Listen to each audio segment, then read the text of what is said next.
Hello and welcome everybody to the Cornell Hemp Field Days. My name is Jacob Toth and I'm a PhD candidate in Larry Smart's lab, and today I'll be talking about molecular breeding of hemp.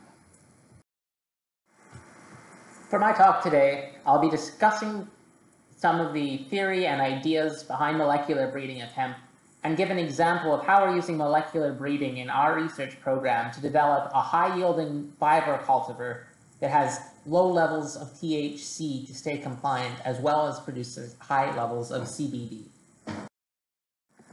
It is important to recognize the contribution of genetics and environment to your trait of interest for any breeding endeavor. So how the plant grows, the phenotype, there's the result of both the genetics of the plant as well as the environment. The genetics of the plant, also known as the genotype, refers to the DNA of the plant, the genes and other DNA which make up the plant's genome. So many important traits such as yield are heavily influenced by both the genotype and the environment, but some traits such as photoperiod dependence and cannabinoid are heavily influenced by genotype alone.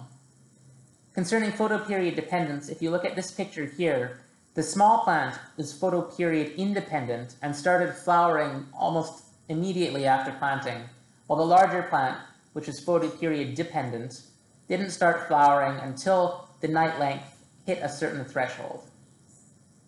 So another important trait that is influenced heavily by genotype in cannabis is cannabinoid type.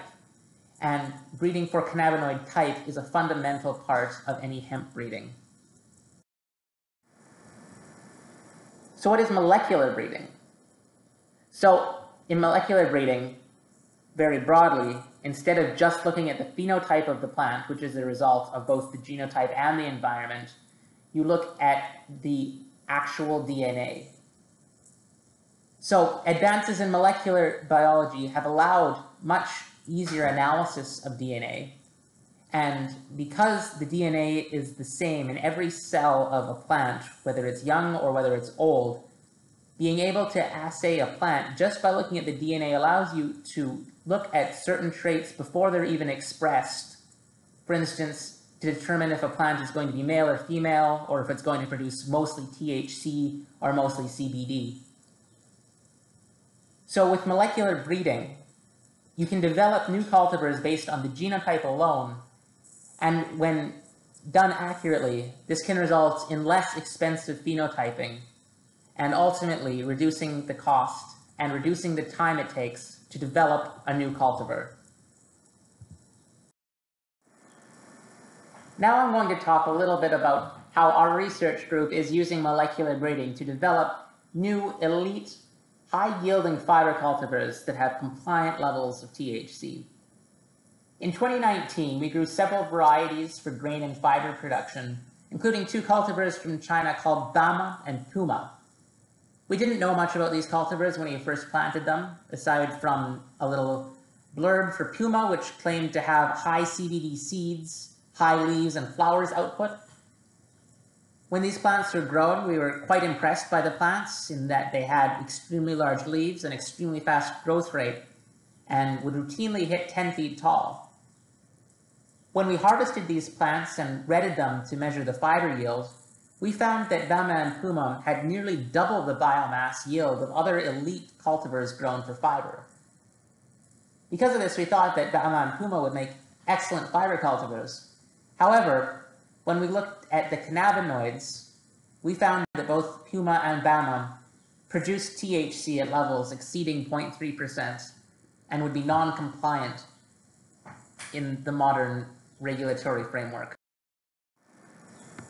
We looked further at the cannabinoids that Puma and Bama were producing, and we found that they were relatively high in cannabinoids, with Puma producing a little over 1.5% total cannabinoids and Bama sometimes exceeding 2% total cannabinoids.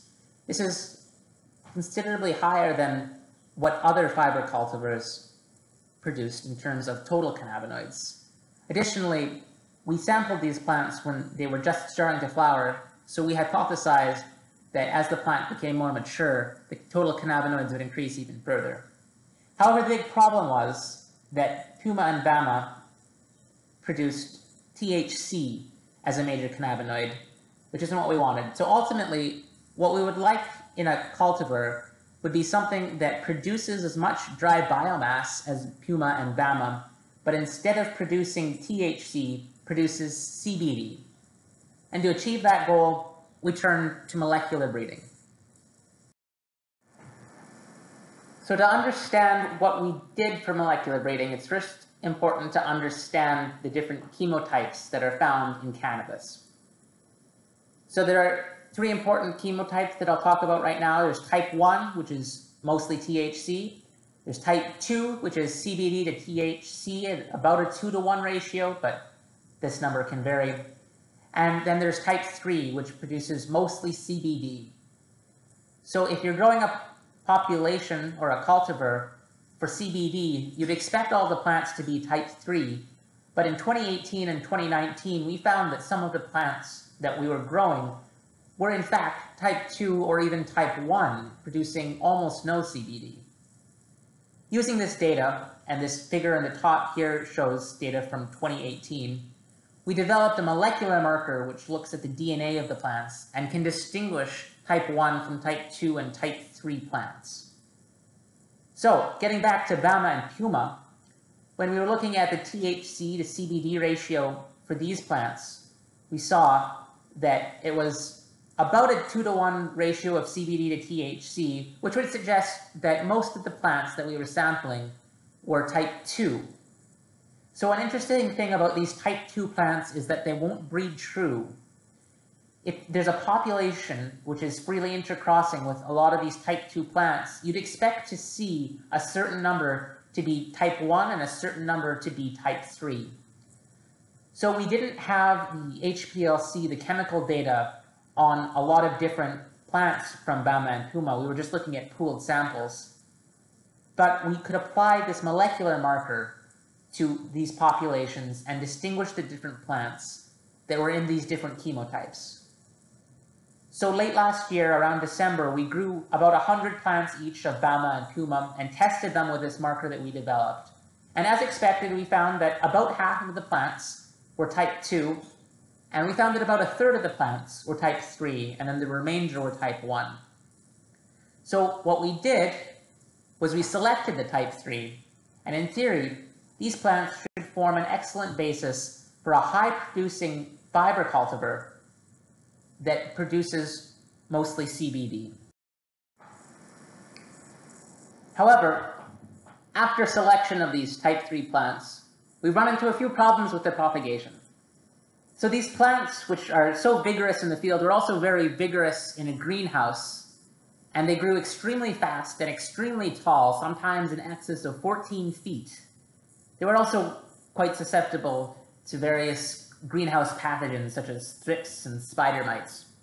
To make matters worse, they appear to be very photoperiod dependent and did not flower in the greenhouse in the spring when we were growing them. There were also some issues with cutting propagation. These plants form a very nice single stem, as you can see in this photo here, but it's not always simple to take a cutting and root that very nice stem. So to address this, we're attempting to grow the plant in the field. We've planted them out, and hopefully we'll harvest some grain at the end of the season, which will form a good basis for scale-up. And we've also sent the cuttings of these plants to a collaborator in Florida who should be able to grow the plants without any issue. In summary, molecular breeding involves selection on the genotype, on the DNA directly. Bama and Puma, two cultivars from China, are high biomass producers, but they produce high non-compliant levels of THC. Selection in Bama and Puma for chemotype 3 plants using a molecular marker should produce a high-yielding compliant fiber cultivar. These plants here growing in the field in New York should form the basis of a new compliant fiber cultivar. We hope to harvest the seeds at the end of the season, scale them up, ensure that the resultant plants have the same biomass potential as their parent Bama and Puma populations, and eventually potentially release new cultivars.